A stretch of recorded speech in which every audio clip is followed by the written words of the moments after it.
महादेव, मौन में भी जो महाज्ञान है। एक आत्मिक यात्रा जो शब्द के पार है। कभी आपने सोचा है कि जब कोई बोलता नहीं फिर भी सब कुछ कह जाता है? जब आंखों में आंखें डालकर कोई कह दे कि मैं हूं बिना कुछ कहे, वही तो है महादेव। महादेव जो मौन में भी महाज्ञान देते हैं, जो ना केवल पूज्य हैं बल्कि अनुभव हैं, जो ना केवल रूप हैं बल्कि एक भाव हैं।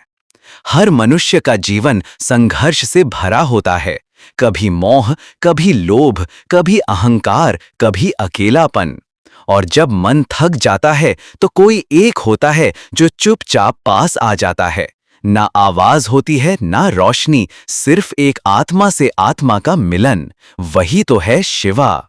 उनका कोई आरंभ नहीं, कोई अंत नहीं। ना वे जन्मे हैं ना मरेंगे। वे स्वयंभू हैं, अपने आप से उत्पन्न और अपने आप में समा जाने वाले। शिव का अस्तित्व किसी पुरानी कहानी में नहीं, वे तो हर सांस में, हर धड़कन में, हर अश्रु बूंद में बसे हुए हैं। उनका श्रृंगार भस्म है, जिसे दुनिया त्याग समझती है, वो शिव का वैभव है। उनका वस्त्र आकाश है, उनकी आभूषण नाग हैं और उनकी भूमि शमशान है।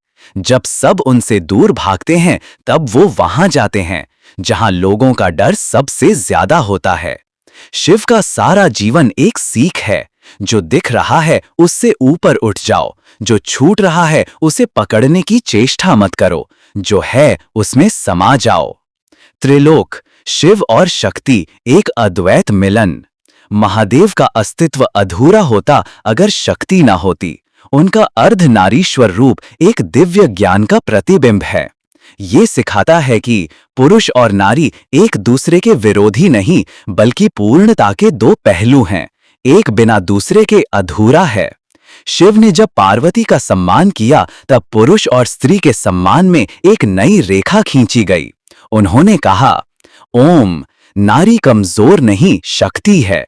नारी ज्ञान की माता है, त्याग की देवी है और प्रेम की सीमा है। त्रिलोक, शिव का शांति और रुद्र रूप। एक तरफ वे कैलाश पर विश्राम करते हैं, दुग्ध जैसा हिम शांत और एकदम स्थिर। दूसरी तरफ वे रुद्र बनकर प्रकृति में प्रलय ला देते हैं। जब त्रिपुरासुर का विनाश करना था तो महादेव ने एक ही बाण से तीनों असुरों के नगर को विनष्ट कर दिया। लेकिन विनाश करने से पहले वे स्वयं उसमें समस्या देखते हैं, क्या कोई और रास्ता है? जब कोई उपाय नहीं बचा तभी महादेव रुद्र बने। ये सिखाता है, शक्ति का प्रयोग तब करो जब दया का समय बीत जाए, और जब तुम्हारा समय आए तो अपना स्वरूप भूल जाओ, क्योंकि तुम महादेव के भक्त हो, तुम्हें सब संभालना आता है। त्रिलोक, शिव और विष। जब समुद्र मंथन हुआ तो देवता और असुर दोनों मिलकर अमृत चाहते थे, पर सबसे पहले निकला विष। ना देवता उसे छूने को तैयार थे, ना असुर, सब पीछे हट गए।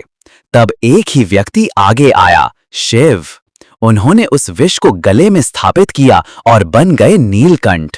ये सिखाता है, जो दर्द सबसे सहना हो उसके लिए महादेव स्वयं खड़े होते हैं और उस दर्द को अपनी मुस्कान में छुपा लेते हैं। त्रिलोक, शिव भक्ति में समाये हुए। महादेव की सबसे बड़ी महिमा ये है कि उन्हें दिखावा पसंद नहीं। ना उन्हें बड़े मंदिर चाहिए, ना घंटी की आवाज, ना मूल्य वाले पुष्प। उन्हें चाहिए एक पवित्र बेलपत्र, थोड़ा सा गंगा जल और एक सच्चा मन। शिव कहते हैं, ओम, मुझे पाना मुश्किल नहीं, बस अपने अंदर के झूठ को त्यागना मुश्किल है। इसीलिए उनके भक्त हर वर्ग के होते हैं, राजा भी, डाकू भी, योगी भी और भिक्षुक भी। शिव सबको एक समान दृष्टि से देखते हैं। उनकी पूजा में जाति नहीं छुपी होती, उसमें प्रेम और भक्ति का सार होता है। त्रिलोक, हर युग में महादेव का संदेश। शिव हर युग में आते हैं। कभी राम के रूप में उनका स्मरण होता है, कभी कृष्ण उनका नाम लेकर गीता का ज्ञान देते हैं। आज भी जब कोई अकेले में रो रहा होता है और चुपचाप कहता है भोले, तो एक अनजानी सी ताकत उसे संभाल लेती है। वो महादेव ही तो हैं जो हर दिल में विराजमान हैं। त्रिलोक, शिव के 5 मूल मंत्र जीवन के लिए। 1. स्वीकार करो, अपने दुख, अपने गुनाह, अपनी गलतियां शिव तुमसे कभी घृणा नहीं करता।